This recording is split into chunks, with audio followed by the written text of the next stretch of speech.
Pagi itu dimulai seperti 1000 pagi lainnya. Riani bangun tepat saat semburat fajar pertama menyelinap malu-malu melalui celah gorden kamarnya. Udara masih terasa sejuk, membawa aroma embun dari taman kecil di halaman depan. Ia menggeliat pelan. Tangannya secara otomatis meraba sisi lain ranjang, mencari kehangatan tubuh Baskara, suaminya. Tapi yang ia sentuh hanyalah kain sprei yang dingin dan kosong. Ia membuka matanya perlahan. Baskara tidak ada di sampingnya. Mungkin sudah bangun duluan, pikirnya. Itu bukan hal yang aneh. Belakangan ini, Baskara seringkali bangun lebih pagi. Katanya ada pekerjaan kantor yang harus diselesaikan dari rumah sebelum berangkat. Proyek besar di akhir tahun, begitu alasannya, dan Riani selalu percaya. Ia adalah istri yang menaruh kepercayaan penuh pada suaminya, pada pilar keluarganya. Riani bangkit dari ranjang, mengenakan kembali daster batiknya yang tersampir di kursi. Ia berjalan keluar kamar, langkahnya ringan dan tanpa suara. Rumah terasa begitu hening. Biasanya, pada jam segini, ia bisa mendengar suara gemericik air dari kamar mandi atau denting sendok dari dapur. Tapi pagi ini, keheningan itu terasa berbeda. Terasa pekat dan berat, seolah menyerap semua suara. Ia melongo ke ruang kerja Baskara. Pintunya sedikit terbuka. Kosong. Lampu meja masih menyala, menerangi tumpukan kertas yang tampak berantakan, tidak seperti Baskara yang selalu rapi. Perasaan tidak enak mulai merayap di hatinya, seperti sulur tanaman liar yang dingin. Ia menepisnya. Mungkin Baskara sedang di teras, menikmati kopi paginya sambil menghirup udara segar. Ia melanjutkan langkahnya ke dapur. Tidak ada siapa-siapa di sana. Teko air masih dingin, belum ada tanda-tanda kopi akan dibuat. Di atas meja makan yang terbuat dari kayu jati solid, meja yang mereka beli bersama saat pertama kali menempati rumah ini 15 tahun yang lalu, tergeletak sebuah amplop putih. Hanya satu. Bersih. Tanpa nama, tanpa alamat. Amplop itu tampak mencolok di atas permukaan meja yang gelap dan mengilap. Jantung Riani mulai berdebar sedikit lebih kencang. Ini aneh. Baskara bukan tipe pria yang suka meninggalkan catatan. Ia lebih suka berbicara langsung atau mengirim pesan singkat jika ada sesuatu. Dengan tangan yang sedikit gemetar, Riani mengambil amplop itu. Terasa tipis dan ringan, namun entah kenapa ia merasakannya seberat batu. Ia membaliknya. Kosong. Tidak ada tanda apapun. Ia menarik napas dalam-dalam, mencoba menenangkan debaran di dadanya. Ia membuka perekatnya dengan hati-hati, seolah takut merobek sesuatu yang penting di dalamnya. Selembar kertas HVS terlipat rapi. Ia membukanya. Tulisan tangan Baskara. Ia langsung mengenalinya. Tulisan yang rapi dan tegas. Tulisan yang sama yang mengisi formulir pernikahan mereka. Surat cinta mereka saat masih pacaran. Dan kartu ucapan ulang tahun untuknya setiap tahun. Tapi kata-kata yang tertera di sana bukanlah kata-kata cinta. Kalimatnya pendek, dingin, dan menusuk langsung ke ulu hati. Riani, aku pergi. Aku sudah tidak bisa melanjutkan pernikahan ini. Aku telah menemukan kebahagiaan yang selama ini aku cari bersama orang lain. Jangan coba mencariku. Jaga dirimu dan Dimas baik-baik. Hanya itu. Tidak ada penjelasan. Tidak ada permintaan maaf. Tidak ada penyesalan.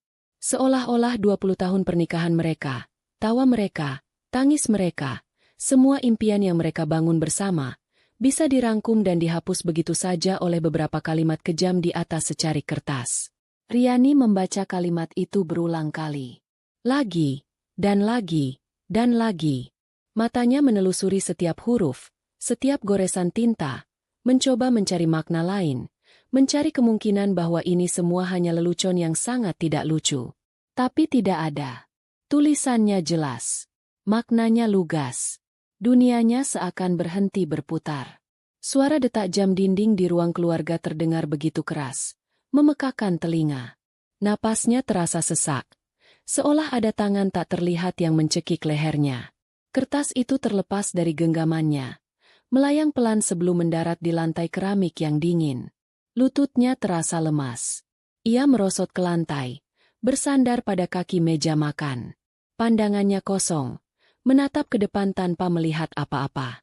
Yang ada di benaknya hanyalah satu kata yang terus berulang. Pergi. Baskara pergi. Suaminya telah meninggalkannya. Ia tidak tahu sudah berapa lama ia duduk di sana, mematung dalam kehancuran, ketika sebuah suara lembut memanggil namanya. Bu! Riani mendongak.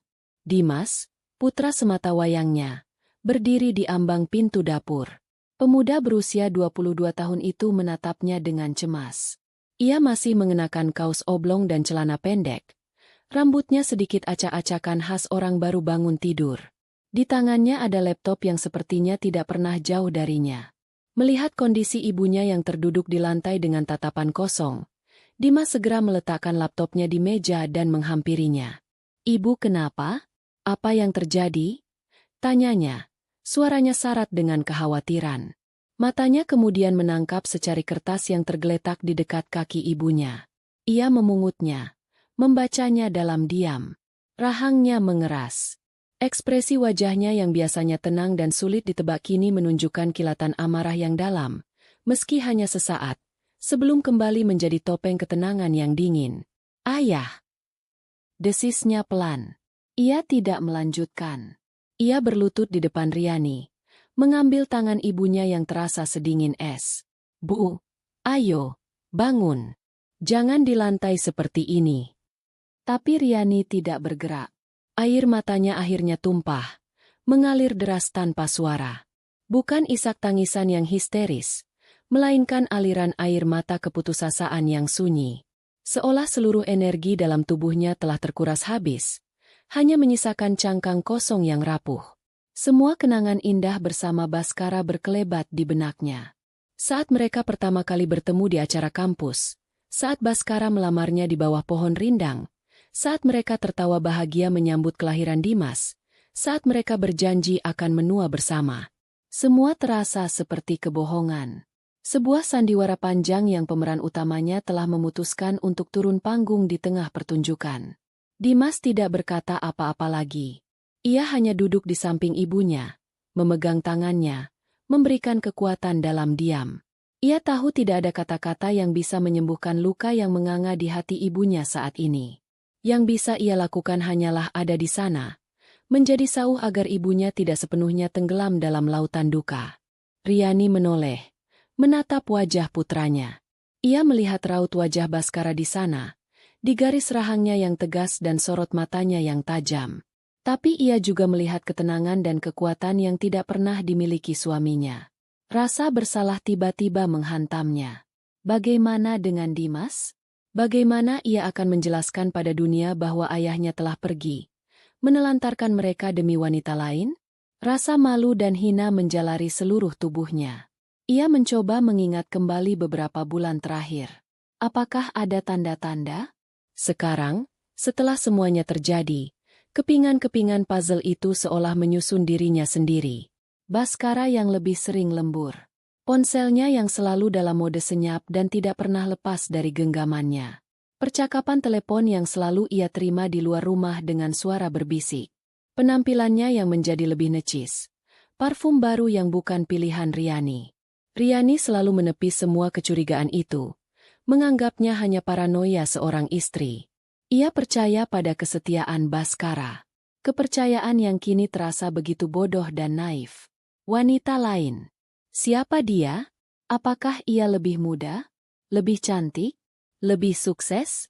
Pertanyaan-sepertanyaan itu menyiksanya, memutar-mutar pisau di dalam lukanya. Baskara telah memilih kebahagiaan baru dan membuang kebahagiaan lamanya begitu saja. Seolah Riani dan Dimas adalah barang usang yang tidak lagi berharga.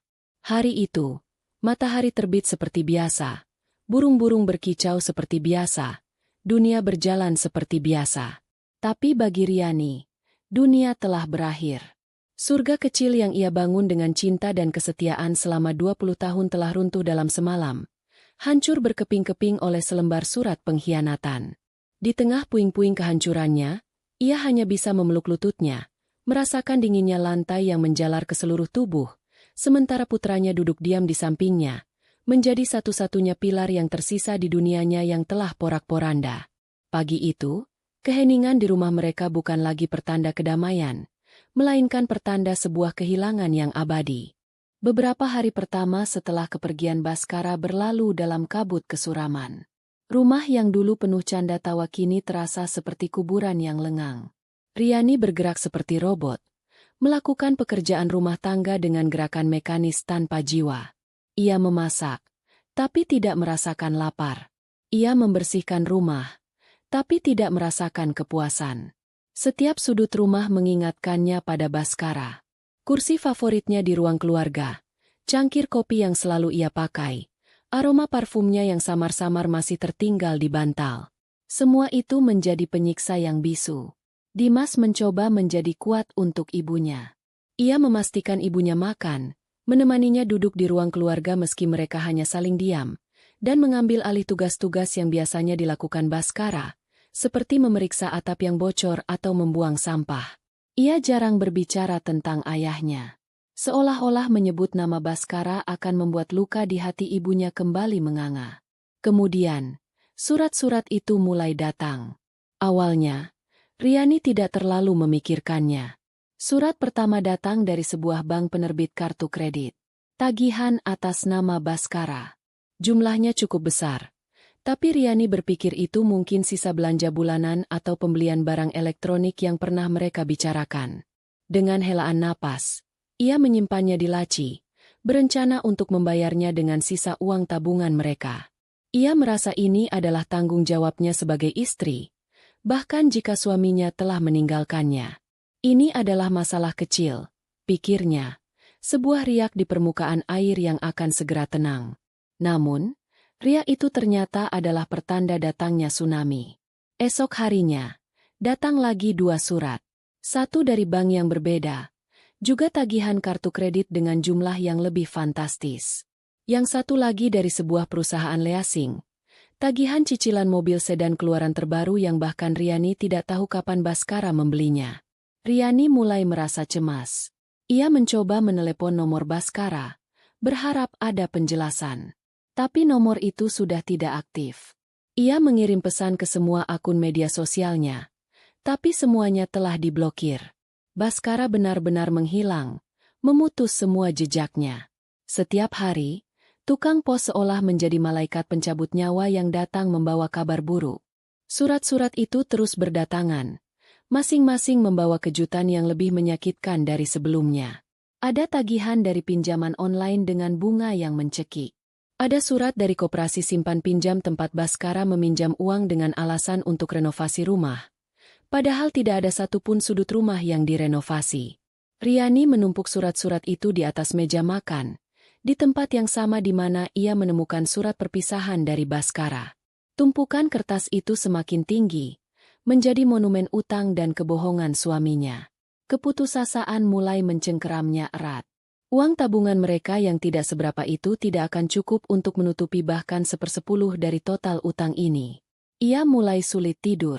Setiap malam, ia hanya bisa menatap langit-langit kamar, sementara angka-angka di surat tagihan itu menari-nari di benaknya.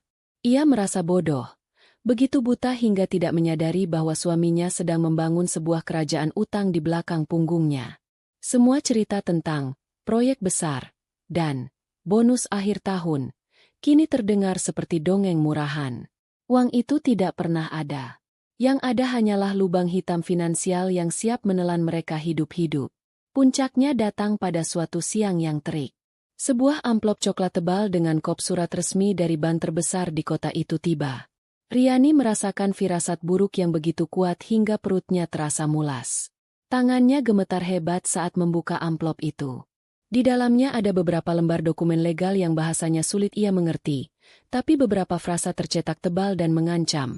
Surat peringatan pertama, Wan Prestasi, agunan sertifikat hak milik nomor 247. Sertifikat rumah mereka. Jantung Riani seolah berhenti berdetak. Ia membaca lebih teliti. Baskara telah menjadikan satu-satunya tempat tinggal mereka, warisan dari orang tua Riani, sebagai jaminan atas pinjaman bisnis sebesar 500 juta rupiah. Pinjaman yang cicilannya sudah menunggak selama 3 bulan. Napas Riani tercekat di tenggorokan. Ia meraih kalkulator tua di laci dapur. Dengan jari-jari yang kaku, ia mulai menjumlahkan semuanya. Utang kartu kredit, cicilan mobil, pinjaman online, utang koperasi, dan yang terbesar, utang di bank dengan jaminan rumah. Layar kecil kalkulator itu menampilkan sebuah angka yang terasa begitu surreal, begitu mustahil. 700 juta. 700 juta rupiah. Riani tertawa. Tawa yang kering dan getir, tanpa ada sedikit pun kebahagiaan di dalamnya. Tawa orang yang sudah kehilangan akal sehat. Ini tidak mungkin. Ini pasti mimpi buruk. Sebentar lagi ia akan bangun dan menemukan Baskara di sampingnya, dan mereka akan menertawakan mimpi konyol ini bersama. Tapi dinginnya lantai keramik yang ia rasakan di telapak kakinya terasa begitu nyata. Bau kertas dari tumpukan surat utang itu begitu tajam. Ini bukan mimpi. Ini adalah neraka baru yang diciptakan Baskara untuknya. Tepat saat itu, bel rumah berbunyi. Bukan suara ramah dari tukang pos, melainkan gedoran yang keras dan tidak sabar. Riani tersentak. Ia berjalan ke jendela, mengintip dari balik gorden. Dua orang pria berbadan besar dan berwajah sangar berdiri di depan gerbangnya. Mereka mengenakan kemeja ketat yang memperlihatkan otot lengan mereka. Salah satunya sedang berbicara di telepon dengan nada kesal, sementara yang lain terus menggedor gerbang dengan tidak sabaran. Riani tahu siapa mereka. Debt collector. Rasa takut yang luar biasa melumpuhkannya. Ia ingin lari, bersembunyi di bawah tempat tidur seperti anak kecil. Tapi ia tahu itu tidak ada gunanya. Ia adalah satu-satunya orang dewasa di rumah ini sekarang. Dengan sisa-sisa keberanian yang ia miliki, ia membuka pintu. "Selamat siang, dengan Ibu Riani, istri dari Bapak Baskara?" Tanya salah satu pria itu, suaranya rendah dan berat, tanpa basa-basi. Riani hanya bisa mengangguk lemah. "Kami dari perusahaan pembiayaan Mitra Jaya. Kami datang untuk menagih tunggakan utang atas nama suami ibu yang sudah jatuh tempo," lanjut pria itu sambil menyodorkan selembar surat peringatan. Total tunggakan pokok beserta dendanya adalah 35 juta rupiah. Kami beri ibu waktu 1 bulan untuk melunasi tunggakan tersebut. Jika dalam 1 bulan tidak ada pembayaran, tim eksekusi kami yang akan datang untuk mulai menyita aset di rumah ini. "Mengerti, Bu?" Kata-katanya diucapkan dengan tenang, namun setiap suku katanya mengandung ancaman yang jelas. Tatapan matanya tajam, seolah sedang memindai setiap barang di dalam rumah Riani, menaksir harganya. Riani tidak mampu berkata-kata. Lidahnya keluh. Ia hanya bisa menatap kosong ke arah kedua pria itu. Mereka seperti monster dari mimpi buruknya yang kini menjadi nyata, berdiri di teras rumahnya. Setelah memastikan pesannya tersampaikan, kedua pria itu berbalik dan pergi, meninggalkan Riani yang berdiri mematung di ambang pintu. Angin berhembus pelan, menerbangkan beberapa daun kering di halaman. Surat peringatan di tangannya terasa begitu berat. 35 juta hanya untuk 1 utang, dalam 1 bulan. Sementara total utang mereka adalah 700 juta. Rumahnya akan disita. Satu-satunya peninggalan orang tuanya, tempat ia membesarkan Dimas, akan dirampas darinya. Beban itu terlalu berat. Kekuatan yang selama ini ia paksakan untuk ada, runtuh seketika. Pandangannya mulai kabur, kepalanya terasa pening, dan kegelapan menelannya utuh. Ia ambruk di lantai, pingsan di depan pintu rumahnya sendiri, dikelilingi oleh surat-surat utang yang terasa seperti surat cinta dari neraka. Hari itu, Riani sadar bahwa Baskara tidak hanya meninggalkannya, tapi juga menguburnya hidup-hidup dalam sebuah liang lahat yang terbuat dari utang. Kesadaran datang perlahan, seperti merangkak keluar dari sebuah sumur yang dalam dan gelap. Hal pertama yang Riani rasakan adalah dinginnya ubin di punggungnya, dan hal pertama yang ia dengar adalah suara cemas putranya yang terus memanggil namanya. "Bu, Bu, bangun, Bu." Ia membuka matanya. Langit-langit ruang tamunya yang berwarna putih tampak berputar-putar. Dimas berlutut di sampingnya. Wajahnya pias karena khawatir. Ia telah memindahkan Riani dari teras ke dalam rumah. "Dimas," bisiknya. Suaranya serak. "Syukurlah ibu sadar," kata Dimas lega. Ia membantu ibunya untuk duduk perlahan, menyandarkannya di sofa. "Ibu pingsan." Mereka sudah pergi. Mereka.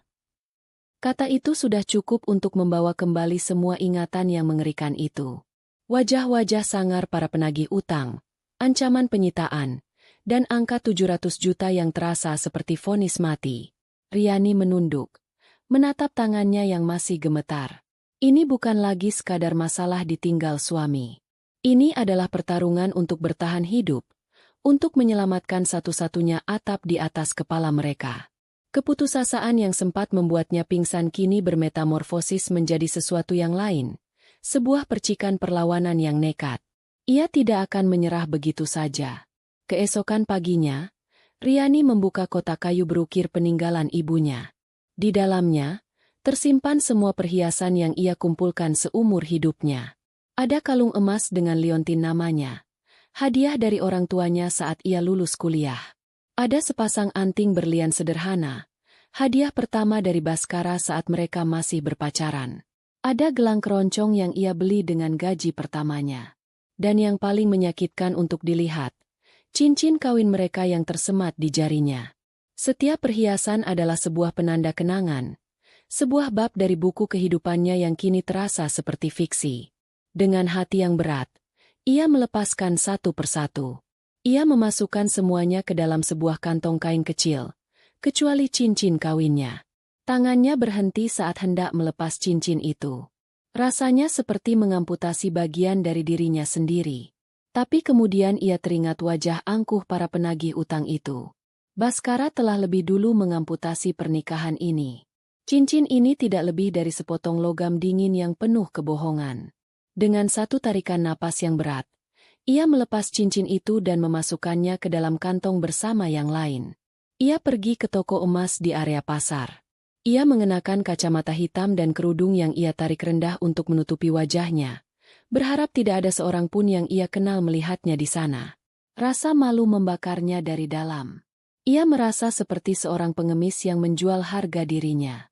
Di dalam toko, seorang pria parubaya dengan kaca pembesar yang menggantung di lehernya menimbang perhiasannya satu persatu dengan tatapan dingin dan profesional. Ia tidak peduli pada cerita di balik setiap perhiasan itu. Baginya, itu semua hanyalah logam yang memiliki nilai tukar. Semuanya jadi 23 juta, Bu, kata pria itu tanpa menatapnya. 23 juta. Riani menelan ludah. Ia berharap lebih. Jauh lebih banyak. Tapi ia tidak punya posisi untuk menawar. Ia butuh uang itu sekarang juga. Ia mengangguk pasrah. Saat uang tunai dalam gepokan tebal diletakkan di hadapannya, ia tidak merasakan kelegaan.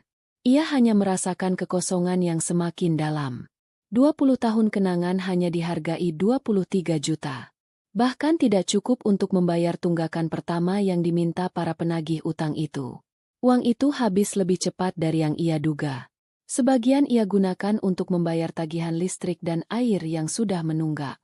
Sebagian lagi untuk membeli kebutuhan pokok. Sisanya ia simpan, menatapnya setiap hari dengan perasaan cemas. Tahu bahwa jumlah itu tidak akan pernah cukup. Keputusasaan membawanya ke langkah berikutnya yang lebih sulit, meminta bantuan. Ia menekan rasa malunya dalam-dalam dan mulai menelepon beberapa kerabat yang ia anggap dekat. Telepon pertama adalah Krina, sepupunya. Setelah berbasa-basi menanyakan kabar anak-anak dan suaminya, Riani dengan suara bergetar mencoba menjelaskan situasinya. Ia tidak menceritakan soal perselingkuhan Baskara, hanya berkata bahwa usaha suaminya sedang bangkrut dan mereka terlilit utang. Di seberang telepon, hening sejenak. Lalu Rina menjawab dengan nada yang penuh simpati dibuat-buat. Ya ampun, Yani, kasihan sekali kamu. Sabar ya. Tapi maaf banget, kami juga lagi banyak kebutuhan. Anak sulung mau masuk kuliah, yang bungsu baru masuk SMP. Belum lagi cicilan rumah. Bukannya nggak mau bantu, tapi memang lagi nggak ada pegangan sama sekali. Panggilan itu berakhir dengan cepat. Riani merasakan pipinya panas. Penolakan itu, meskipun halus, terasa seperti tamparan. Ia mencoba lagi. Pamannya, adik dari ibunya. Jawabannya serupa. Dibungkus dengan nasihat-nasihat agama yang panjang lebar tentang kesabaran dan cobaan hidup, namun tidak ada tawaran bantuan konkret. Ia menghubungi teman arisannya, teman SMA-nya. Semua pintu tertutup. Beberapa menolak dengan halus. Yang lain bahkan tidak mengangkat teleponnya setelah tahu maksudnya. Dunia terasa begitu sempit. Saat kau berada di puncak, semua orang adalah temanmu. Saat kau jatuh ke jurang, kau sendirian. Teror yang sebenarnya dimulai beberapa hari kemudian. Telepon rumahnya, yang biasanya hanya berdering sesekali, kini tidak pernah berhenti berbunyi. Nomor-nomor tak dikenal silih berganti menelepon. Riani tahu itu dari mereka. Awalnya, ia mencoba mengangkat. Suara di seberang terdengar sopan namun menusuk. "Selamat siang, Ibu Riani. Hanya mengingatkan, tenggat waktu pembayaran Anda tinggal 3 minggu lagi. Sudah ada dananya, Bu?" Setelah beberapa kali, ia berhenti mengangkatnya. Tapi teror itu tidak berhenti. Mereka mulai mengirim pesan singkat ke ponselnya. "Jangan persulit kami, Bu Riani. Kami bisa bertindak lebih jauh. Kami tahu anak ibu kuliah di mana." Pesan terakhir itu membuatnya gemetar ketakutan. Mereka mengancam Dimas. Malam itu, Riani benar-benar mencapai titik terendahnya. Ia duduk sendirian di ruang keluarga yang gelap, menatap tumpukan surat tagihan yang seolah mengejeknya di atas meja. Uang hasil menjual perhiasan tersisa sedikit. Tidak ada seorang pun yang mau membantunya. Rumahnya akan segera disita. Dan yang terburuk, keselamatan putranya kini terancam. Ia merasa gagal total. Gagal sebagai istri, gagal sebagai menantu yang menjaga warisan, dan gagal sebagai seorang ibu yang tidak bisa melindungi anaknya. Semua bendungan emosi yang selama ini ia tahan akhirnya jebol. Ia terisak. Lalu isakannya berubah menjadi tangisan yang meraung-raung. Tangisan yang berasal dari lubuk jiwa yang paling dalam. Ia menangisi nasibnya, menangisi pengkhianatan Baskara, menangisi kebodohannya, menangisi ketidakberdayanya. Ia memukul-mukul dadanya yang terasa begitu sesak, berharap bisa mengurangi rasa sakit yang menghimpitnya. Ia tidak peduli jika Dimas mendengarnya. Ia tidak peduli lagi pada apapun. Ia hanya ingin semua penderitaan ini berakhir. Di tengah badai tangisnya, ia merasakan sebuah tangan yang hangat dan kokoh mendarat di bahunya. Ia mendongak. Matanya yang bengkak dan sembab menatap wajah Dimas yang berdiri di sampingnya. Putranya tidak mengatakan apa-apa. Ia hanya berdiri di sana, membiarkan ibunya melepaskan semua bebannya, menjadi saksi bisu dari kehancuran hati seorang ibu. Setelah beberapa lama, tangisan Riani mereda, hanya menyisakan isakan-isakan kecil yang menyayat hati. Rumah itu kembali hening, hanya diisi oleh suara napasnya yang tersengal-sengal. Dalam keheningan yang pekat itulah, Dimas akhirnya berbicara. Suaranya tenang, datar, namun mengandung sebuah keyakinan yang begitu kuat hingga terasa janggal. "Tenang Bu, aman. Sudah aku bereskan." Kata-kata itu menembus kabut kesedihan Riani seperti sebilah pedang cahaya. Tangisnya berhenti seketika. Ia mengangkat kepalanya, menatap putranya dengan tatapan tidak percaya. Matanya yang basah menyiratkan kebingungan, syok, dan sedikit kemarahan. Apa maksudnya? Apakah ini semacam lelucon kejam? Apakah putranya sudah ikut kehilangan akal sehat karena tekanan ini? Pertanyaan-pertanyaan itu berputar di benaknya, menggantikan rasa putus asa dengan sebuah tanda tanya raksasa. Di ujung jurang keputusasaannya, putranya baru saja melemparkan seutas tali yang tampak begitu mustahil. Keheningan pasca kalimat Dimas terasa lebih berat daripada keheningan manapun yang pernah Riani rasakan. Isak tangisnya berhenti mendadak, seolah kerannya ditutup paksa. Ia menatap wajah putranya, mencari tanda-tanda kebohongan, lelucon, atau mungkin delusi. Tapi yang ia temukan hanyalah sepasang mata yang tenang dan serius, menatapnya dengan keyakinan yang mutlak. Reaksi pertamanya bukanlah kelegaan, melainkan ledakan emosi yang tertahan. "Bereskan?" Suaranya naik beberapa oktav, serak karena tangisan. "Kamu pikir ini apa, Dimas? Masalah kehilangan uang saku? Ini 700 juta. 700 juta. Jangan bicara sembarangan." Ibu tidak sedang ingin bercanda. Amarahnya adalah perisai dari rasa takutnya. Takut bahwa putranya tidak memahami betapa seriusnya situasi mereka. Takut bahwa harapan palsu ini akan menghancurkannya lebih parah lagi.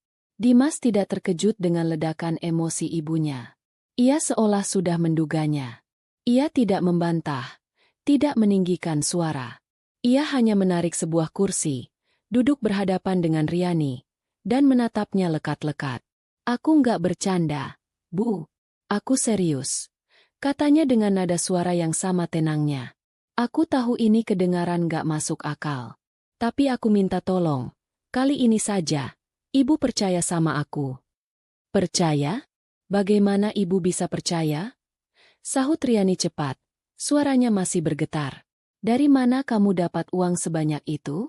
Kamu jangan melakukan hal-hal yang aneh. Nak, Ibu lebih baik kehilangan rumah ini daripada kehilangan kamu.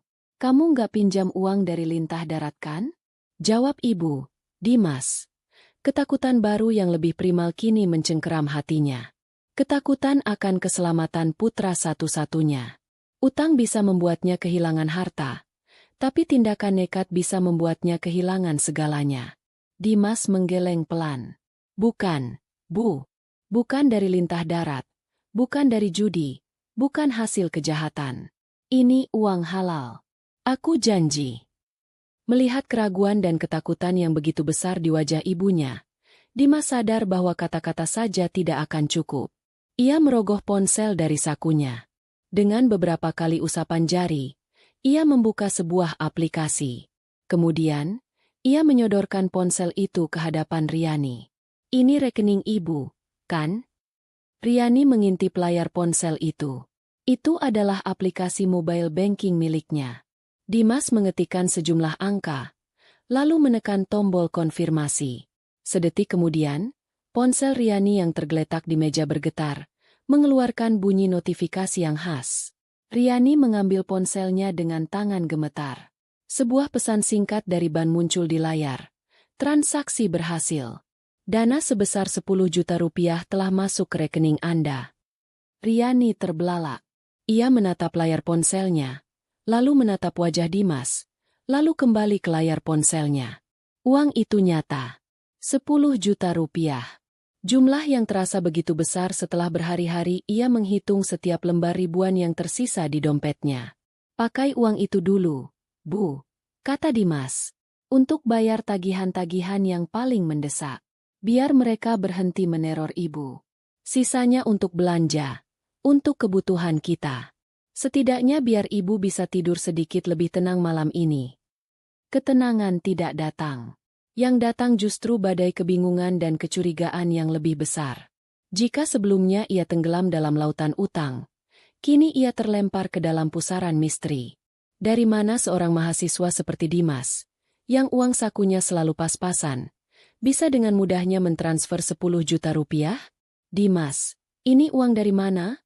desaknya lagi. Kali ini nadanya lebih lirih, syarat dengan permohonan. "Tolong, jangan sembunyikan apapun dari Ibu. Hasil kerja kerasku selama ini, Bu," jawab Dimas, lagi-lagi dengan jawaban yang mengambang. Penjelasannya agak rumit dan panjang. "Aku janji akan jelaskan semuanya kalau waktunya sudah tepat. Sekarang, yang paling penting adalah Ibu tenang dulu. Aku mohon, kasih aku waktu beberapa hari lagi. Semuanya akan selesai. Aku janji." Malam itu, Riani tidak bisa tidur. Ia berbaring di ranjangnya, menatap kosong ke langit-langit, sementara pikirannya bekerja 1000 kali lebih keras dari biasanya. Ia membuka aplikasi mobile bankingnya berulang kali, hanya untuk memastikan angka itu masih ada di sana. Bukan sekadar ilusi. Uang itu nyata, tapi sumbernya adalah sebuah lubang hitam besar yang menakutkan. Setiap kemungkinan terburuk melintas di benaknya. Apakah Dimas terlibat dalam sindikat peretas, penjualan data ilegal, atau skema pencucian uang? Media massa penuh dengan berita tentang anak-anak muda yang terjerat dalam kejahatan siber demi uang cepat. Hari-hari berikutnya, suasana di rumah mereka berubah total. Keputusasaan yang mencekam digantikan oleh ketegangan yang canggung. Riani mulai mengamati setiap gerak-gerik putranya. Ia menjadi detektif di rumahnya sendiri. Ia memperhatikan Dimas yang kini lebih sering mengurung diri di kamarnya. Pintu kamarnya yang dulu sering terbuka, kini selalu tertutup rapat, dan terkadang terkunci. Suatu siang, saat ia mengantarkan segelas teh jahe hangat ke kamar Dimas, ia mendapati pintunya tidak terkunci. Ia membukanya pelan. Dimas sedang tidak ada di sana, mungkin di kamar mandi. Riani melongok ke dalam. Pemandangan di hadapannya membuatnya tertegun. Kamar tidur sederhana putranya telah berubah menjadi sesuatu yang tampak seperti pusat kendali. Ada 3 monitor besar di atas meja belajarnya. Monitor pertama menampilkan barisan kode-kode rumit berwarna hijau dan putih yang terus bergerak. Monitor kedua menampilkan grafik-grafik naik turun dengan warna merah dan hijau yang menyilaukan. Monitor ketiga menampilkan jendela-jendela percakapan dengan orang-orang asing, menggunakan bahasa Inggris dan istilah-istilah teknis yang tidak ia pahami sama sekali. Firewall penetration, execute script, bullish divergence, crypto wallet. Kata-kata itu terasa asing dan mengancam. Ia cepat-cepat mundur dan menutup pintu sebelum Dimas kembali. Jantungnya berdebar kencang. Apapun yang dilakukan putranya, ini jelas bukan sekadar pekerjaan sampingan biasa. Ini adalah sebuah dunia yang sama sekali tidak ia kenal. Dunia digital yang misterius dan tampak berbahaya. Rasa takutnya kini bercabang 2. Ia masih takut pada para penagih utang. Tapi ia jauh lebih takut pada apa yang mungkin terjadi pada Dimas. Ia berada dalam dilema yang menyakitkan. Di satu sisi, 10 juta di rekeningnya telah memberinya ruang untuk bernapas. Ia bisa membeli makanan enak untuk pertama kalinya setelah berminggu-minggu. Ia bisa membayar lunas 1 tagihan kartu kredit, menghentikan salah satu sumber teror telepon yang mengganggunya. Kelegaan kecil itu terasa begitu manis, begitu menggoda untuk dinikmati tanpa bertanya lebih jauh. Tapi sisi lain dirinya, sisi keibuannya, tidak bisa tenang. Ia tidak bisa menikmati kelegaan itu jika dibangun di atas potensi bahaya yang mengancam putranya. Ia lebih memilih hidup di jalanan daripada melihat Dimas berakhir di penjara. Malam itu, saat ia mencoba memejamkan mata, ia masih bisa mendengar suara ketukan keyboard yang cepat dan ritmis dari kamar sebelah. Suara yang dulu ia anggap sebagai suara anaknya yang rajin belajar atau bermain game, kini terdengar seperti detak bom waktu. Setiap ketukan terasa seperti satu langkah mendekati sebuah rahasia besar. Entah itu sebuah keselamatan atau justru sebuah kehancuran yang lebih parah. Riani memeluk bantalnya erat. "Ya Tuhan," bisiknya dalam kegelapan. "Aku telah kehilangan suamiku karena kebohongan. Jangan sampai aku kehilangan putraku karena sebuah rahasia." Tanda tanya besar kini menggantung di atas kepalanya. Lebih berat dan lebih menakutkan daripada utang 700 juta sekalipun. Uang 10 juta rupiah di rekening Riani menjadi sumber kelegaan sekaligus siksaan. Di satu sisi, untuk pertama kalinya dalam beberapa minggu, ia bisa pergi ke pasar tanpa harus menghitung setiap koin di dompetnya. Ia membeli ayam, ikan segar, dan buah-buahan, kemewahan kecil yang terasa seperti pesta pora. Ia bahkan memberanikan diri membayar lunas tagihan salah satu kartu kredit yang bunganya paling tinggi. Dering telepon dari nomor tak dikenal berkurang drastis, memberikan sedikit keheningan yang ia dambakan. Namun, keheningan itu justru membuat suara kecurigaan di kepalanya berteriak semakin kencang. Setiap kali ia menggunakan uang itu, ia merasa seperti menelan duri. Uang ini terasa panas. Asal-usulnya yang gelap membayangi setiap transaksi. Ketenangan yang ia beli terasa palsu, seperti ketenangan di mata badai. Ia tahu badai yang sesungguhnya, utang ratusan juta yang tersisa, masih mengintai, dan kini ditambah lagi dengan badai baru yang bernama rahasia Dimas. Rasa takutnya akan keselamatan putranya kini jauh melampaui ketakutannya akan kemiskinan. Ia tidak bisa membiarkannya. Ia harus tahu, apapun risikonya.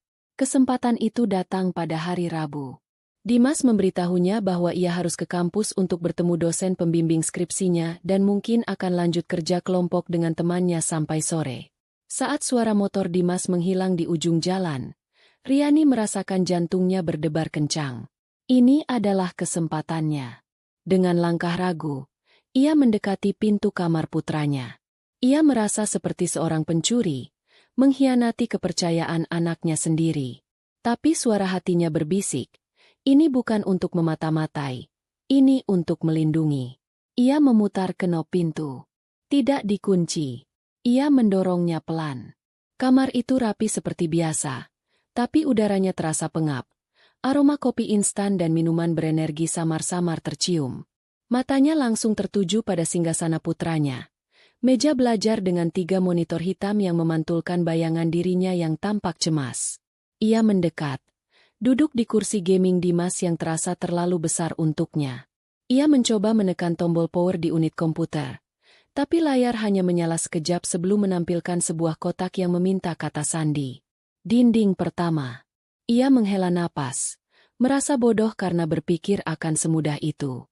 Matanya kemudian berkeliling, mencari petunjuk fisik. Di samping monitor, tertempel sebuah papan tulis putih kecil. Papan itu penuh dengan tulisan tangan Dimas yang cepat dan agak miring. Isinya seperti bahasa alien baginya. Ada diagram alur yang rumit dengan panah ke segala arah.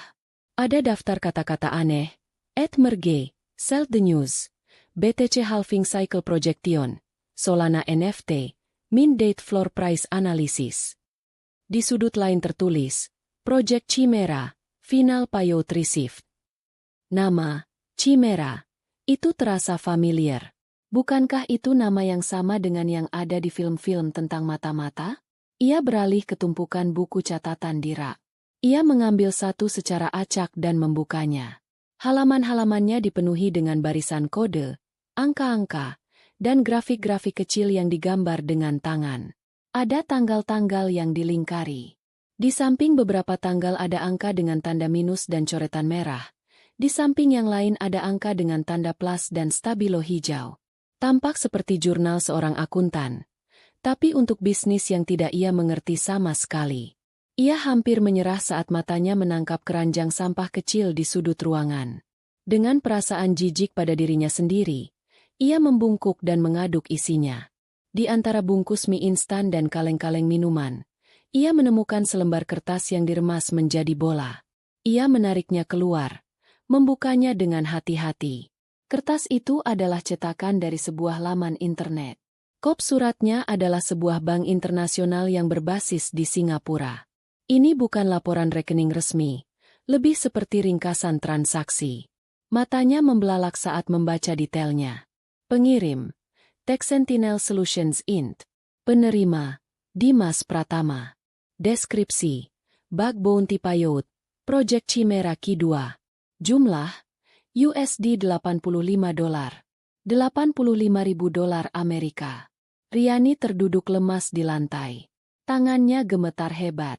Ia bukan ahli matematika, tapi ia tahu kurs dolar. Ia mencoba menghitung kasar di kepalanya. 85.000 dikali 15.000 rupiah saja sudah lebih dari 1 miliar. Jumlah uang yang begitu besar hingga otaknya menolak untuk memprosesnya. Semua utang 700 juta itu terasa kecil dibandingkan angka ini. Tapi bukan jumlahnya yang paling membuatnya syok, melainkan deskripsinya. Bug Bounty Payout. Riani tidak tahu persis artinya, tapi otaknya yang panik mencoba menguraikannya. Bug, dalam pemahamannya adalah virus, penyadapan, sesuatu yang merusak. Bounty adalah hadiah, biasanya untuk menangkap seorang buronan atau penjahat. Jadi, putranya dibayar untuk melakukan sesuatu yang berhubungan dengan virus atau penyadapan? Apakah ia seorang peretas bayaran?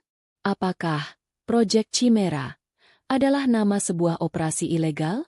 Apakah Tech Sentinel adalah sebuah organisasi kriminal internasional? Semua potongan informasi yang salah itu membentuk sebuah gambaran yang mengerikan di benaknya. Putranya, Dimas yang pendiam dan penurut, ternyata adalah seorang penjahat siber kelas kakap. Uang 10 juta yang ia pakai untuk belanja adalah uang haram. Kelegaan yang ia rasakan adalah buah dari kejahatan. Rasa mual naik ke kerongkongannya. Ia merasa lebih kotor dan lebih hina daripada saat ia menjual perhiasannya. Ia menunggu kepulangan Dimas dengan perasaan campur aduk antara takut, marah, dan hancur hati. Sore harinya, saat Dimas masuk ke rumah, Riani sudah menunggunya di ruang tamu. Ia tidak bisa menahannya lagi. Ibu masuk ke kamarmu tadi. Katanya langsung, suaranya bergetar. Ia menaruh kertas lecek yang ia temukan di atas meja. Jelaskan ini, Dimas. Bug bounty? Uang dolar dari Singapura? Kamu kerja untuk siapa? Nah, tolong jangan bohong sama ibu. Dimas tertegun melihat kertas di meja. Wajahnya menunjukkan keterkejutan sesaat karena privasinya dilanggar. Tapi itu segera tergantikan oleh ekspresi lelah saat melihat wajah ibunya yang pucat pasi dan penuh ketakutan. Ia tahu, sandiwaranya sudah berakhir. Ya Tuhan, Dimas, lanjut Riani. Air matanya mulai mengalir. Uang sebanyak ini nggak mungkin didapat dengan cara yang benar. Ini bahaya. Ibu nggak butuh uangnya. Kita bisa jual rumah ini. Kita bisa hidup di kontrakan kecil. Ibu nggak peduli hidup susah. Yang penting kamu aman. Nak, tolong berhenti, sebelum semuanya terlambat.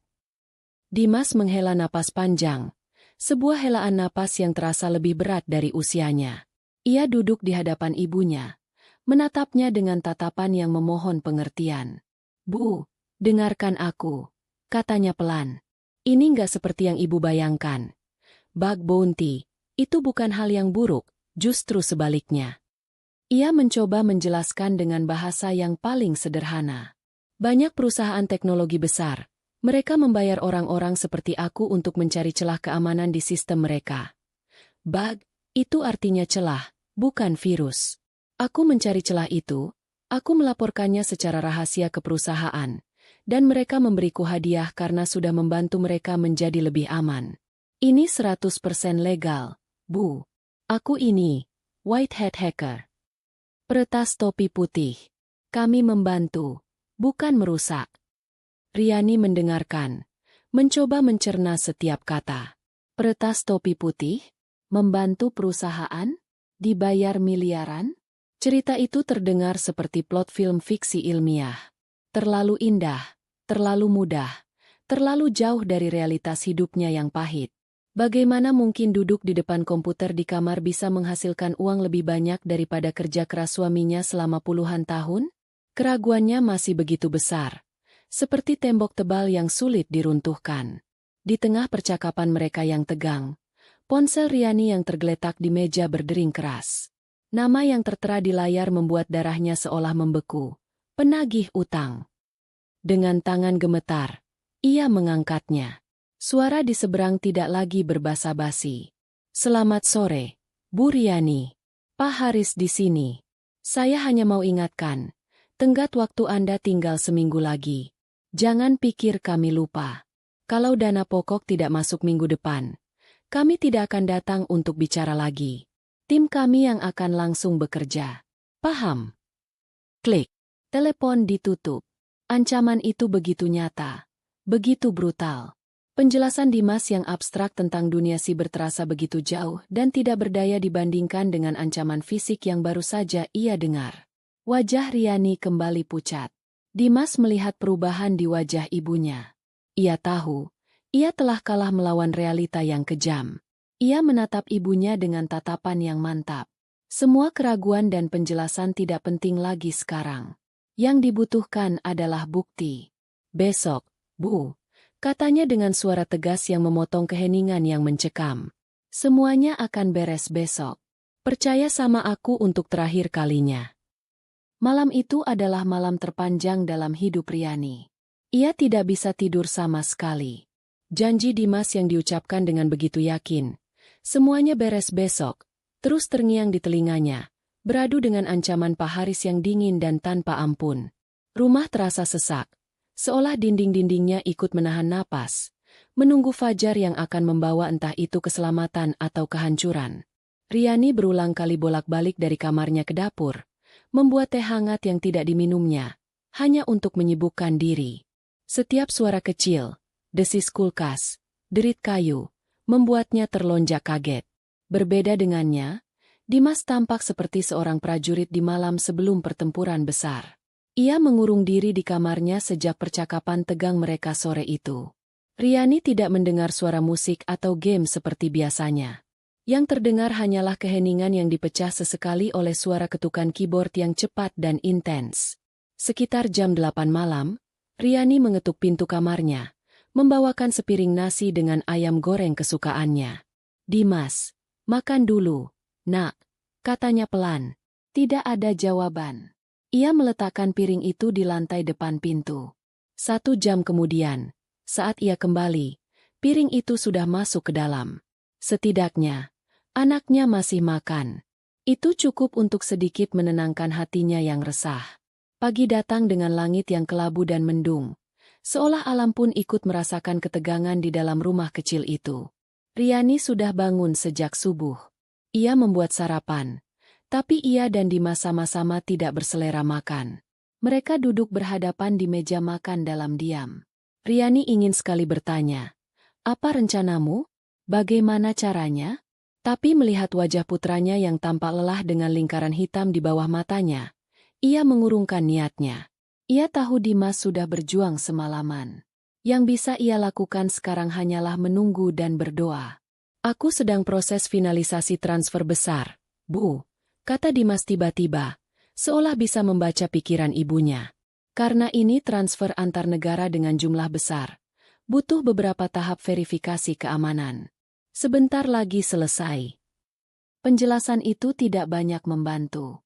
Bagi Riani, itu terdengar seperti putranya sedang bergulat dengan monster tak kasat mata di dunia lain, sementara monster yang nyata, yang berwujud manusia, bisa datang kapan saja.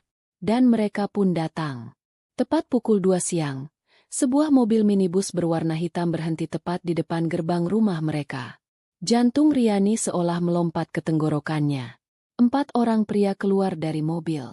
2 di antaranya adalah wajah yang sudah ia kenal, tapi 2 lainnya berpenampilan lebih formal, mengenakan kemeja batik dan celana bahan, dengan wajah datar tanpa emosi. Salah satunya membawa map tebal. Tidak ada lagi aura preman.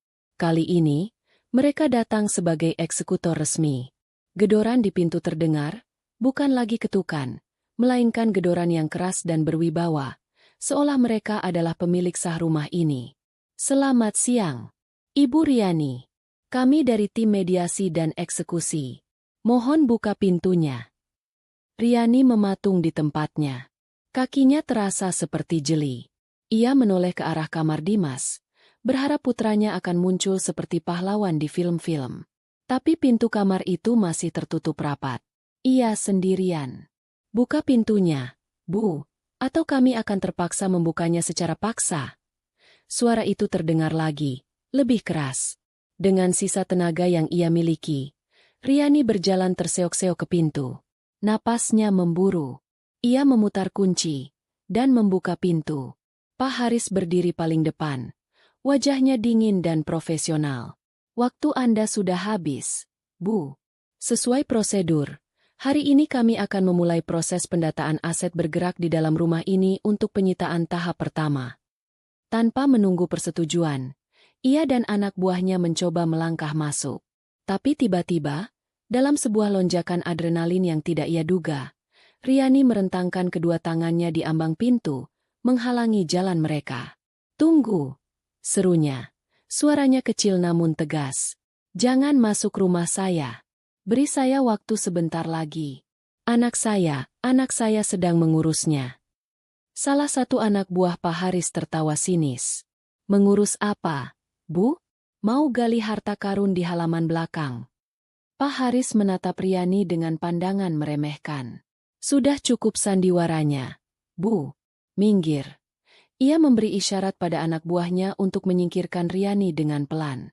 Tepat saat tangan salah satu pria itu hendak menyentuh bahu Riani, sebuah suara yang tenang dan dingin memotong dari belakang. "Tunggu!"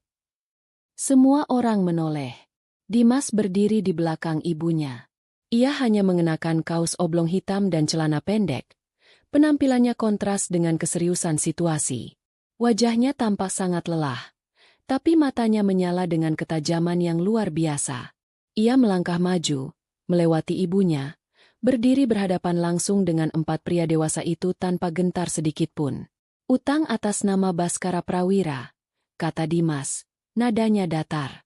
"Total tagihan di perusahaan Bapak, setelah dihitung semua tunggakan pokok, denda keterlambatan, dan bunga berjalan, adalah 700 juta rupiah. Betul.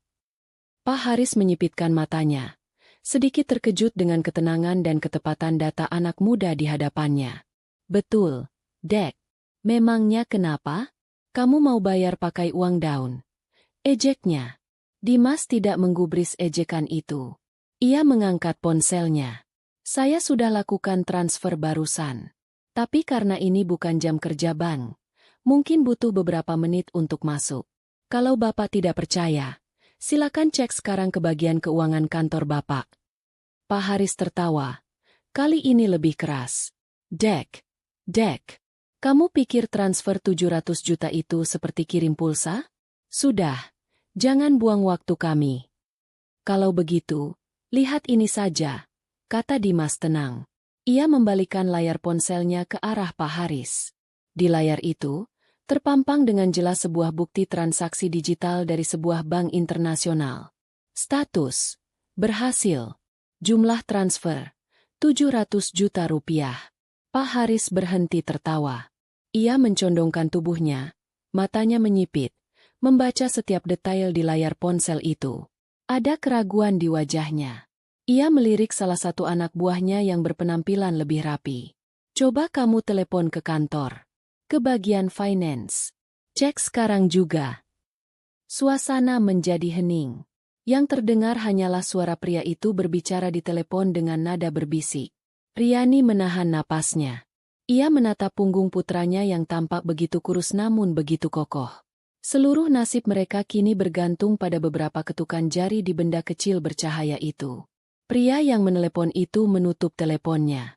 Ia mendekati Pak Haris dan berbisik dengan wajah pucat dan tak percaya. Pak, benar, Pak. Dananya sudah masuk. Barusan sekali. Lunas. Semua lunas. Angin seolah berhenti berembus. Dunia seakan berhenti berputar. Pak Haris menatap anak buahnya, lalu menatap Dimas, lalu menatap layar ponsel Dimas lagi. Ekspresi angkuh dan meremehkan di wajahnya luntur seketika, digantikan oleh kekagetan yang luar biasa, kebingungan, dan sedikit rasa malu. Ia, seorang penagih utang veteran yang sudah menghadapi ribuan macam drama, baru saja dikalahkan oleh seorang anak kuliahan dengan kaos oblong. Ia berdeham, mencoba mengembalikan wibawanya yang hancur. Ah, baiklah. Karena kewajibannya sudah diselesaikan, maka proses penyitaan kami batalkan. Ia berbicara dengan nada yang kaku dan terburu-buru. Maaf sudah mengganggu waktu ibu dan adek. Tanpa berkata apa-apa lagi, ia memberi isyarat pada timnya. Mereka berbalik serempak, berjalan cepat menuju mobil mereka, seolah ingin segera lari dari situasi yang aneh dan memalukan itu. Beberapa saat kemudian, mobil hitam itu melaju kencang dan menghilang di tikungan jalan. Pintu masih terbuka. Angin sore berhembus masuk, terasa sejuk di kulit Riani yang basah oleh keringat dingin. Ancaman yang telah menghantui tidurnya selama berminggu-minggu, monster yang menggedor pintunya, telah lenyap. Begitu saja. Dikalahkan oleh putranya. Riani perlahan berbalik, menatap Dimas yang masih berdiri di ambang pintu, kini menurunkan ponselnya. Ia menatap wajah lelah putranya. Wajah yang begitu familiar namun kini terasa begitu asing. Di balik wajah itu, tersimpan sebuah rahasia. Sebuah kekuatan yang baru saja menyelamatkan mereka dari jurang kehancuran. Pertanyaan di benaknya kini bukan lagi, dari mana uangnya? Melainkan, siapakah kamu sebenarnya, nak? Misteri itu kini berdiri nyata di hadapannya. Lebih besar dan lebih dalam dari sebelumnya. Mobil para penagih utang itu telah lama menghilang dari pandangan. Namun Riani dan Dimas masih berdiri mematung di ambang pintu. Keheningan yang ditinggalkan terasa lebih bising daripada teriakan mereka sebelumnya. Itu adalah keheningan yang pekat, penuh dengan hal-hal yang tidak terucapkan, penuh dengan keajaiban yang baru saja terjadi. Adrenalina yang tadinya membuat Riani mampu berdiri tegar di depan para monster itu kini surut, meninggalkan tubuhnya yang gemetar hebat. Ia menatap putranya. Dimas bersandar di kusen pintu, matanya terpejam sejenak. Wajahnya yang pucat dan lingkaran hitam di bawah matanya menjadi saksi bisu dari pertempuran tak terlihat yang telah ia menangkan. Ia tampak begitu muda, begitu rapuh, Namun ia baru saja memikul dan melenyapkan beban seberat 700 juta rupiah. Pikiran Riani kosong. Ia mencoba menghubungkan citra Dimas, anaknya yang pendiam dan hobi mengurung diri di kamar, dengan sosok penyelamat yang baru saja membungkam 4 pria dewasa hanya dengan sebuah ponsel. Kedua citra itu tidak mau menyatu. Sudah selesai? Akhirnya Riani berhasil mengeluarkan suara, meskipun hanya berupa bisikan serak. Kata-kata itu terasa aneh di lidahnya, seolah ia menanyakan sesuatu yang mustahil. Dimas membuka matanya, menatap ibunya, dan mengangguk pelan. "Sudah, Bu. Semuanya sudah selesai." Jawaban singkat itu seperti sebuah mantra yang mematahkan kutukan. Riani merasakan seluruh kekuatan di kakinya lenyap. Jika Dimas tidak sigap menangkap lengannya, ia mungkin sudah kembali ambruk ke lantai. Putranya memapahnya masuk. Dengan gerakan pelan dan penuh makna, Riani meraih gagang pintu dan menutupnya. Suara klik dari kunci yang diputar terdengar begitu memuaskan, begitu final. Seolah-olah dengan satu gerakan itu, ia tidak hanya mengunci pintu rumahnya, tetapi juga mengunci rapat-rapat bab paling kelam dalam hidupnya dan membuang kuncinya jauh-jauh. Ia menyandarkan keningnya di permukaan kayu pintu yang sejuk, membiarkan seluruh tubuhnya bergetar, melepaskan semua ketegangan yang telah ia tahan selama berminggu-minggu. Ketika ia berbalik, ia melihat Dimas menatapnya dengan khawatir. Dan saat itulah bendungannya pecah. Ia tidak bisa menahannya lagi. Ia melangkah maju dan memeluk putranya erat-erat. Tangisnya meledak. Bukan lagi tangisan keputusasaan seperti malam-malam sebelumnya, melainkan tangisan lega yang meluap-luap. Ia menangis untuk rasa takut yang telah ia alami, untuk penghinaan yang ia rasakan, untuk keputusasaan yang hampir menelannya. Dan di antara semua itu, ia menangis karena rasa bangga dan syukur yang begitu besar pada anak laki-laki yang ada di dekapannya. Anak yang ia lahirkan, yang ia besarkan, yang kini justru balik melindunginya dengan cara yang tidak pernah ia bayangkan. Dimas, yang biasanya sedikit canggung dengan kontak fisik, pada awalnya hanya berdiri kaku. Namun merasakan getaran hebat di tubuh ibunya. Ia membalas pelukan itu dengan canggung namun erat. Ia menepuk-nepuk punggung ibunya, membiarkan wanita yang paling ia cintai itu melepaskan semua bebannya di bahunya. Dalam pelukan itu, peran mereka seolah bertukar. Bukan lagi ia yang mencari perlindungan pada ibunya, melainkan ibunyalah yang menemukan tempat berlindung yang paling aman di dunia dalam dekapan putranya. Setelah tangisnya mereda, hanya menyisakan isakan kecil, Riani melepaskan pelukannya. Ia menangkup wajah putranya dengan kedua tangannya, menatapnya lekat-lekat, seolah baru pertama kali melihatnya. Matanya yang sembab kini tidak lagi memancarkan ketakutan atau kecurigaan, melainkan sebuah permohonan yang tulus. "Sekarang," katanya dengan suara yang masih bergetar, "jelaskan sama ibu. Semuanya. Dari awal. Ibu mohon." Itu bukan lagi sebuah tuntutan yang dilandasi amarah, melainkan sebuah permintaan dari hati seorang ibu yang ingin mengenal kembali putranya. Dimas mengangguk mengerti. Ia menuntun ibunya yang masih sedikit lemas ke sofa di ruang keluarga. Tempat yang sama di mana ibunya pernah menangis meraung-raung dalam keputusasaan, kini akan menjadi saksi dari sebuah pengakuan yang akan mengubah segalanya. Tanpa berkata apa-apa, Dimas berjalan ke dapur. Beberapa menit kemudian, ia kembali dengan 2 cangkir teh manis hangat. Ia memberikan satu pada ibunya. Riani menerima cangkir itu dengan kedua tangannya. Kehangatannya menjalar ke jemarinya yang dingin, memberikan rasa nyaman yang sederhana namun sangat ia butuhkan. Mereka duduk berdampingan dalam diam sejenak, menyesap teh mereka. Badai telah berlalu, menyisakan keheningan yang tenang dan sedikit canggung. Utang finansial itu telah lunas. Tapi kini ada utang cerita yang harus dibayarkan. Riani menatap sekeliling ruang tamunya. Semuanya masih sama. Foto keluarga di dinding, di mana Baskara masih tersenyum bahagia di sampingnya. Taplak meja rajutan, vas bunga yang sedikit berdebu. Semua perabotan ini adalah saksi bisu dari kehidupan lamanya. Tapi ia tahu, mulai detik ini, tidak ada lagi yang akan sama. Ia menoleh ke arah Dimas, yang tampak sedang mengumpulkan kata-kata, mencari titik untuk memulai sebuah cerita yang luar biasa. Ia meletakkan cangkirnya di meja. Ia siap mendengarkan. Ia siap untuk memahami dunia rahasia putranya. Dunia yang telah menyelamatkan mereka. Ia menatap putranya dengan tatapan penuh perhatian, memberikan seluruh kepercayaan yang ia miliki. Dimas balas menatapnya. Ia menarik napas dalam-dalam, sebuah napas yang seolah melepaskan beban rahasia yang telah ia pikul sendirian selama bertahun-tahun. Matanya menatap lurus ke mata ibunya. Sebuah janji akan kejujuran mutlak. Semuanya dimulai sekitar 3 tahun yang lalu, Bu. Ujarnya, membuka gerbang menuju dunianya yang misterius. Waktu aku pertama kali sadar, ada yang gak beres dengan keuangan ayah. Kata-kata pertama Dimas menggantung di udara, membuka sebuah bab yang benar-benar baru. Riani tidak menyela, ia hanya mendengarkan dengan sepenuh jiwa, mencoba menyerap setiap detail dari kisah yang tak terduga ini. 3 tahun lalu, aku masih kelas 2 SMA. Dimas memulai ceritanya. Suaranya pelan, tapi jelas. Aku nggak sengaja dengar ayah bertengkar di telepon dengan seseorang. Aku nggak tahu siapa, tapi aku dengar ayah menyebut kata, jatuh tempo, dan bunga. Nadanya panik sekali. Nggak seperti ayah yang biasanya tenang. Aku pikir itu cuma masalah bisnis biasa. Ia berhenti sejenak, menyesap tehnya. Tapi setelah itu, aku mulai lebih memperhatikan. Aku pernah lihat ayah diam-diam pergi ke pegadaian. Aku tahu karena aku lihat surat gadainya jatuh dari saku jaketnya. Lalu ada surat tagihan kartu kredit yang coba ayah sembunyikan. Jumlahnya kecil waktu itu, tapi aku sadar. Ayah mulai gali lubang tutup lubang.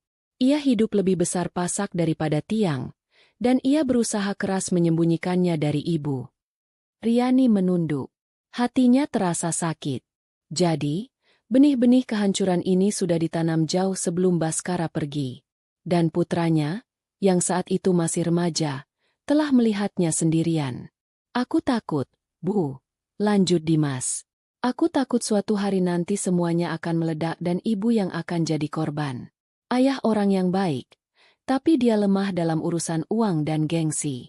Aku tahu, aku nggak bisa mengandalkannya untuk melindungi ibu selamanya. Jadi aku pikir, aku yang harus melakukannya. Aku harus membangun jaring pengaman untuk ibu, untuk kita, seandainya hal terburuk terjadi. Saat itulah, Dimas yang masih remaja memutuskan untuk mengambil jalan yang berbeda. Ia sudah sangat menyukai komputer, tapi ia mengubah hobinya menjadi sebuah misi. Ia tidak lagi hanya bermain game, ia mulai belajar. Aku begadang setiap malam, Bu, bukan untuk main, tapi untuk belajar. Aku belajar bahasa pemrograman dari tutorial gratis di internet. Aku ikut forum-forum diskusi peretas dari seluruh dunia. Aku baca ratusan artikel tentang keamanan siber, tentang teknologi blockchain, tentang investasi aset digital. Riani teringat malam-malam di mana ia sering memarahi Dimas karena tidur terlalu larut, mengira putranya kecanduan game online. Rasa bersalah menyelinap di hatinya. Langkah pertamaku adalah dengan aset digital, atau yang sering orang sebut kripto, jelas Dimas, mencoba menggunakan analogi sederhana. Dulu sekali, aku kumpulkan semua sisa uang jajan dan THR-ku, dapat sekitar 2 juta rupiah. Aku pakai uang itu untuk membeli emas digital, bernama Bitcoin, saat harganya masih sangat murah. Aku mempelajarinya, kapan harus beli, kapan harus jual. Dalam setahun, uang 2 jutaku itu berkembang menjadi hampir 30 juta. Itu adalah modal pertamaku. Tapi Dimas tahu, investasi kripto sangat berisiko. Ia butuh sesuatu yang lebih pasti, sesuatu yang mengandalkan keahlian, bukan keberuntungan semata. Saat itulah ia menemukan dunia, bug bounty. Nah, ini yang paling penting, Bu, katanya dengan semangat. Ini yang ibu temukan di kertas itu. White hat hacking. Bayangkan ibu punya toko perhiasan dengan sistem keamanan paling canggih. Lalu, ibu menyewa aku, seorang ahli kunci, untuk mencoba membobol toko itu. Bukan untuk mencuri, tapi untuk menemukan kekurangannya. Mungkin aku menemukan kalau jendela di lantai 2 kuncinya rapuh, atau ada titik buta di kamera CCTV. Aku catat semua kelemahan itu. Lalu aku berikan laporannya secara rahasia ke ibu. Sebagai imbalannya, ibu memberiku hadiah karena sudah membantu toko ibu jadi lebih aman sebelum pencuri yang sebenarnya datang. Itulah pekerjaanku, Bu. Aku, pencuri baik hati, yang dibayar oleh perusahaan-perusahaan besar di seluruh dunia. Penjelasan itu begitu sederhana namun begitu cemerlang. Ketakutan Riani akan istilah, bug, dan bounty, lenyap seketika, tergantikan oleh kekaguman yang luar biasa. Proyek Chimera yang ibu lihat itu, lanjutnya, adalah toko perhiasan terbesarku. Itu adalah sistem pembayaran sebuah perusahaan keuangan raksasa di Singapura. Aku menghabiskan hampir 6 bulan untuk mempelajarinya. Siang dan malam. Aku akhirnya menemukan satu celah yang sangat kecil, tapi sangat berbahaya. Celah yang kalau ditemukan orang jahat, bisa membuat perusahaan itu rugi triliunan. Aku melaporkannya, lengkap dengan cara memperbaikinya. Mereka sangat berterima kasih, dan hadiah sebesar $85.000 itu adalah bentuk terima kasih mereka. Riani menatap putranya dengan mata berkaca-kaca. Kejeniusan, ketekunan, dan yang terpenting, niat mulia di balik semua itu, membuatnya terharu. Anak ini, putranya, telah bekerja keras dalam sunyi, membangun sebuah benteng untuk melindunginya, sementara ia sama sekali tidak menyadarinya. Tapi, kenapa kamu nggak pernah cerita sama ibu, nak? Tanya Riani lirih. Dimas tersenyum tipis, senyum yang mengandung kepahitan. Bagaimana aku menjelaskannya, Bu? Bu, aku jadi peretas di malam hari untuk jaga-jaga kalau ayah bangkrut? Ibu pasti akan khawatir dan melarangku. Selain itu, aku menandatangani perjanjian kerahasiaan dengan perusahaan-perusahaan itu. Aku tidak boleh sembarangan bicara. Dan sejujurnya, aku berharap uang ini tidak akan pernah perlu dipakai. Aku berharap dugaanku tentang ayah salah. Air mata Riani akhirnya jatuh. Bukan air mata duka, melainkan air mata bangga. Ia merasa bersalah telah mencurigai putranya. Namun di saat yang sama ia merasa menjadi ibu yang paling beruntung di dunia. Seharusnya kamu tidak memikul beban seberat ini sendirian.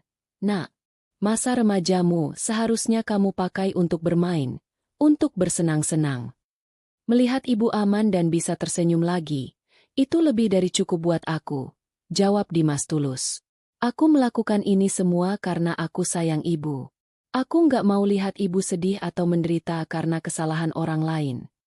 Pengakuan cinta yang sederhana namun begitu kuat itu meruntuhkan sisa-sisa dinding di antara mereka.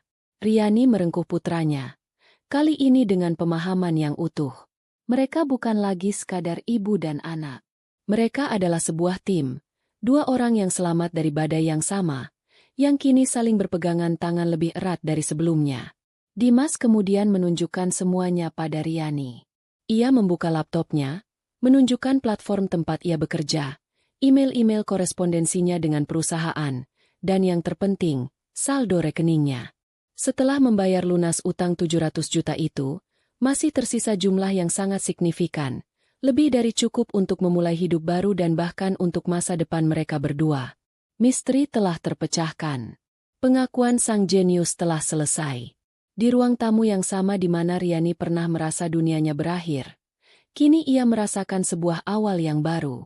Ia menyandarkan kepalanya di bahu putranya, merasakan kehangatan dan keamanan yang tidak pernah ia dapatkan dari suaminya. Hari itu, ia sadar bahwa ia mungkin telah kehilangan seorang suami, tetapi ia telah menemukan seorang pahlawan dalam diri putranya sendiri. 6 bulan berlalu seperti mimpi yang indah. Badai telah lama reda, menyisakan langit biru dan pelangi yang tidak pernah Riani duga akan ia lihat lagi. Mereka telah pindah. Bukan ke sebuah istana megah yang bisa saja mereka beli, melainkan ke sebuah rumah mungil di kompleks perumahan yang tenang dan asri. Rumah itu memiliki taman belakang kecil dan dapur yang lapang dengan jendela besar yang menghadap langsung ke taman. Bagi Riani, rumah itu adalah segalanya yang ia butuhkan. Sebuah surga kecil yang damai, bebas dari hantu masa lalu. Kehidupan baru mereka terbentuk dengan ritme yang menenangkan. Riani, yang selama 20 tahun hanya menyandang status sebagai istri Baskara, kini telah menemukan kembali dirinya sendiri. Dengan sebagian uang dari Dimas sebagai modal, ia mewujudkan impian lamanya yang terpendam, membuka usaha catering online. Ia menamainya Dapur Riani. Setiap pagi, ia bangun dengan semangat, pergi ke pasar untuk memilih bahan-bahan segar, dan menghabiskan harinya di dapur, menari di antara aroma bumbu rendang, opor ayam, dan sambal terasi. Memasak bukan lagi kewajiban, melainkan sebuah gairah, sebuah terapi. Ia belajar menggunakan media sosial untuk promosi, dibantu oleh Dimas. Ia membalas pesan-pesan pelanggan dengan ramah, menerima pujian dengan rasa syukur, dan menangani keluhan dengan profesional. Dalam beberapa bulan saja, Dapur Riani menjadi buah bibir di kalangan ibu-ibu kompleks dan para pekerja kantor di sekitar mereka. Ia menemukan tujuan baru, sebuah identitas yang ia bangun dengan tangannya sendiri. Ia bukan lagi korban yang rapuh, melainkan seorang pengusaha wanita yang tangguh. Dimas juga berubah. Beban rahasia yang selama ini menekuk pundaknya telah terangkat. Ia menjadi lebih ceria, lebih terbuka. Ia masih menghabiskan banyak waktu di depan komputernya. Tapi kini tidak ada lagi misteri. Ia sedang menyelesaikan semester akhir kuliahnya sambil bekerja paruh waktu secara daring untuk perusahaan keamanan siber di Singapura. Perusahaan yang sama yang pernah ia bantu. Ia bisa mengerjakan tugas kuliahnya di meja makan sambil mencicipi resep baru ibunya, atau mengikuti rapat virtual dengan latar belakang taman ibunya yang mulai ditumbuhi bunga-bunga warna-warni. Hubungan mereka tidak lagi canggung. Mereka adalah partner. Mereka sering berdiskusi tentang strategi pemasaran untuk Dapur Riani, atau Riani akan meminta pendapat Dimas tentang menu baru. Mereka adalah sebuah tim yang solid. Sore itu adalah sore yang sibuk seperti biasanya. Pesanan untuk acara arisan dan rapat kantor menumpuk. Riani sedang sibuk menata nasi kuning ke dalam kotak-kotak makanan, sementara Dimas membantunya mencetak stiker label. Aroma masakan yang lezat memenuhi udara, berpadu dengan suara musik keroncong lembut dari radio. Suasana yang begitu damai dan produktif. Lalu, bel pintu berbunyi. "Biar aku saja, Bu," kata Dimas, menyeka tangannya. Riani mengangguk, terlalu fokus pada pekerjaannya. Tapi beberapa saat kemudian, ia mendengar keheningan yang aneh dari arah ruang tamu. Tidak ada suara Dimas yang mempersilakan tamu masuk atau suara kurir paket. Didorong oleh firasat, ia berjalan keluar dapur. Di ambang pintu, berdiri seorang pria. Riani butuh beberapa detik untuk mengenalinya. Pria itu adalah Baskara. Tapi ini adalah versi Baskara yang belum pernah ia lihat. Pakaiannya yang dulu selalu licin dan bermerek kini tampak kusam dan sedikit kebesaran. Rambutnya yang dulu selalu tertata rapi kini menipis dan acak-acakan. Wajahnya yang dulu karismatik kini dihiasi kerutan lelah dan sepasang mata yang kehilangan cahayanya. Ia tampak seperti pria yang telah dikalahkan oleh kehidupan. Jantung Riani berhenti berdetak sejenak, tapi bukan karena cinta atau kerinduan, melainkan karena syok melihat hantu dari masa lalunya muncul begitu saja di depan pintu surga barunya. Dimas berdiri di antara mereka, postur tubuhnya protektif, menjadi penghalang bisu antara ibu dan pria itu. "Riani." Suara Baskara serak, penuh keraguan. "Boleh aku masuk sebentar? Ada yang ingin aku bicarakan." Riani menatap Dimas. Putranya itu hanya menatapnya balik, menyerahkan keputusan sepenuhnya padanya. Setelah hening sejenak, Riani mengangguk pelan. 5 menit, katanya. Suaranya dingin dan datar. Ia mempersilakan Baskara masuk, tapi hanya sampai di ruang tamu. Ia tetap berdiri, begitu pula Dimas. Ia tidak menawarinya minum, tidak menawarinya duduk. Ia membuatnya jelas bahwa pria itu adalah orang asing di rumah ini. Baskara tampak canggung. Matanya berkeliling, melihat perabotan baru yang sederhana namun tertata apik. "Rumah baru?" tanyanya pelan. Riani tidak menjawab. Akhirnya, Baskara memulai ceritanya. Cerita yang sudah bisa ditebak oleh Riani. Wanita itu, Livia, ternyata hanya menginginkan uangnya. Bisnis yang ia coba bangun dengan uang pinjaman itu gagal total karena ia tidak punya pengalaman. Saat uang habis, saat utang mulai ditagih, Livia meninggalkannya begitu saja, menghilang tanpa jejak. Ia kehilangan segalanya. Pekerjaan, teman-teman, dan kini, ia tidak punya tempat tinggal. Aku tahu aku salah, Riani. Aku salah besar, katanya. Suaranya mulai bergetar. Air mata mulai menggenang di pelupuk matanya. Aku dibutakan oleh egoku, oleh impian bodoh. Setiap hari aku menyesal. Aku rindu kamu, aku rindu Dimas, aku rindu rumah kita. Ia melangkah maju, mencoba meraih tangan Riani, tapi Dimas bergerak sedikit. Sebuah gerakan kecil yang membuat Baskara berhenti. Aku mohon, beri aku kesempatan kedua, isaknya. Aku akan melakukan apa saja untuk menebus kesalahanku. Aku akan bekerja serabutan, apa saja, untuk membantu kalian. Kita mulai lagi dari nol. Aku janji akan jadi suami dan ayah yang baik. Tolong, Riani. Ia berlutut di lantai. Sebuah pemandangan menyedihkan yang mungkin akan meluluhkan hati Riani yang dulu. Tapi saat Riani menatap pria yang menangis di kakinya itu, ia tidak merasakan iba. Yang ia rasakan hanyalah sebuah kekosongan, sebuah jarak yang tak terjembatani. Pria ini tidak tahu apa-apa. Ia tidak tahu malam-malam penuh teror, rasa malu saat menjual cincin kawinnya, atau ketakutan saat pintu rumah mereka digedor. Ia tidak tahu bahwa putranya telah menjadi raksasa untuk melindunginya. Dalam benak Riani, ia memutar kembali film penderitaannya. Lalu ia membandingkannya dengan kehidupannya sekarang. Aroma masakannya yang harum, tawa renyah Dimas, kepuasan saat melihat saldo rekening usahanya bertambah. Ia telah membangun kembali dunianya dari puing-puing yang ditinggalkan pria ini. Dunianya yang baru jauh lebih baik, lebih nyata, dan lebih membahagiakan. Tidak ada tempat untuk Baskara di dunia itu. Ia menarik napas dalam-dalam, mengumpulkan semua kekuatan dan harga dirinya. Sudah selesai bicaranya, Mas Baskara? Tanyanya, menggunakan nama lengkap itu untuk menggarisbawahi jarak di antara mereka.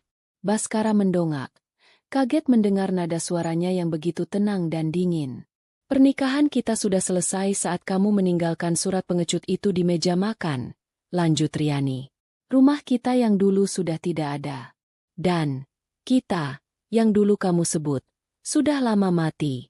Kamu yang membunuhnya. Ia berhenti sejenak, membiarkan kata-katanya meresap. Aku sudah memaafkanmu. Bukan untukmu, tapi untukku sendiri. Aku tidak mau menyimpan racun amarah di dalam hatiku. Aku mau hidup dengan tenang. Tapi memaafkan, bukan berarti menerima kembali. Riani melangkah ke pintu depan dan membukanya lebar-lebar. Angin sore berhembus masuk, membawa aroma bunga dari taman. Pintu rumah ini, katanya dengan suara yang mantap dan tidak tergoyahkan, tertutup rapat untukmu. Sama seperti pintu hatiku. Sekarang, silakan pergi. Itu adalah sebuah kalimat final.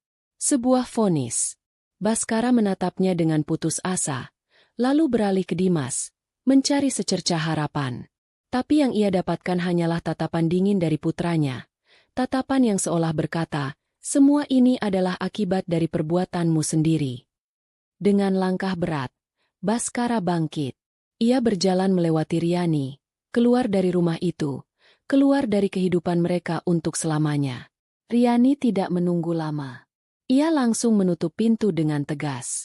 Suara, blam, yang dihasilkan bergema di seluruh rumah, terdengar seperti suara palu hakim yang telah menetapkan keputusan akhir. Ia bersandar di pintu sejenak, memejamkan matanya. Ia tidak menangis.